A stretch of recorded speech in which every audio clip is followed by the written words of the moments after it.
Hello friends, class 10th का exercise 4.4 का question number 2 हम समझेंगे। तो बड़े ध्यान से इस क्वेश्चन को पढ़ना है। Find the value of k for each of the following quadratic equation so that they have two equal roots.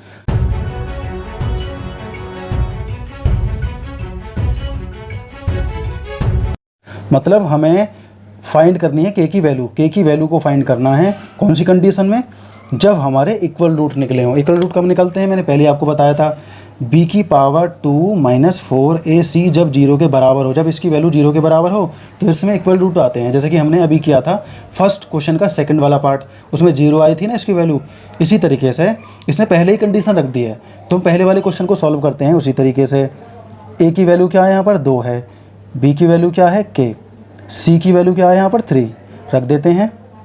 b की power 2 minus 4ac equal to 0 के बराबर। तो b क्या है हमारा? k है, तो यहाँ लिख देते हैं k की पावर 2। 4 इंटू a हमारा 2 है, c हमारा है 3। तो अब k की पावर 2 माइनस 4 2 जा 8, 8 3 जा 24, इस तरीके से। अब k इक्वल टू, ये इक्वल टू के बाद चला जाएगा, हमारा हो जाएगा प्लस का 24। तो k की वैल्यू क्या बनेगी हमारे यहाँ पर? एक पेयर हमारा जो बना है वो बाहर आ जाएगा, बाकी जो बचे हैं वो अंदर आ जाएंगे। 2√6 ये हमारी k की वैल्यू आ चुकी है फर्स्ट क्वेश्चन की। अब सेकंड की तरफ चलते हैं।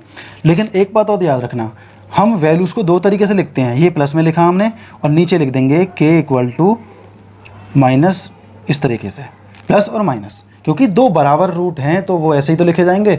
हमने पहले वाले में भी ऐसे करना था, इसी तरीके से करना। जब सेम जैसे आ जाते हैं तो प्लस और माइनस में हमें लिखना ही लिखना है। अब सेकंड इक्वेशन करते हैं। सेकंड इक्वेशन को भी इसी तरीके से समझना है, मतलब ये भी हमारी 0 के बराबर है। तो a क्या है हमारा? पहले a और b निकालने से पहले इसे थोड़ा सॉल्व करते हैं। k x की x में करेंगे तो k x की घात 2 माइनस का 2kx प्लस का 6। अब a की वैल्यू यहाँ पर आती है k, b की वैल्यू यहाँ पर आएगी माइनस का 2k और c आएगा हमारा 6। तो b की पावर 2 माइनस 4ac।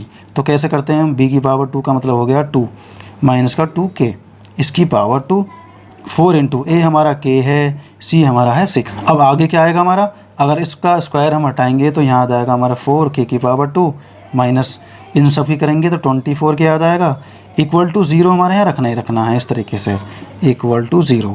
अब इसमें हम कॉमन लेते हैं 4 की कॉमन लेंगे तो यहाँ हमारा बचेगा k, यहाँ बचेगा 6 इक्वल टू 0। तो पहला ये हो गया, दूसरा ये हो गया। इन दोनों को 0 के बराबर लिख देंगे तो लिख देते हैं 4k equal to 0, k equal to 0, क्योंकि इधर जाकर डिवाइड में हो जाएगा फिर भी 0 माना जाएगा। k minus 6 equal to 0, k equal to plus का 6 आ जाएगा। तो हमारे सामने k की दो वैल्यू आ चुकी हैं, k 0 और k 6 यहाँ पर। तो ये हमारा हो चुका है यहाँ पर क्लियर। तो यहाँ हम k की वैल्यू निकाल चुके हैं। इतना ही करना था हमें दोस्तों सेकंड क्वेश्चन में। तो बहुत आसान क्वेश्चन है, बस आपको ध्यान से समझ कर करना है। तो ये क्वेश्चन हमारा यहीं पर कंप्लीट हो जाएगा।